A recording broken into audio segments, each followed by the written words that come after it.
Oi pessoal, boa noite. Aqui o Antônio Carlos Valente, tudo bem? Estou aqui, curtindo a lareira nesta noite fria de sábado. Hoje são 18 de maio de 2024. O relógio marca 10 para as 8 da noite.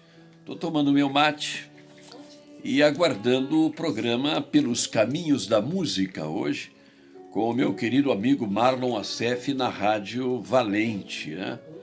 É um belíssimo programa a partir das 9 da noite deste sábado. E depois reprise no domingo, né? Reprise domingo de manhã às 11 horas da manhã. Rádio Valente. Hoje, sábado, 9 da noite, Pelos Caminhos da Música. Produção e apresentação de Marlon Assef. Vale a pena assistir, um programa com a música de qualidade, uma música de alta qualidade, informação também com grande conteúdo, né? É isso aí. Vou continuar tomando meu chimarrão.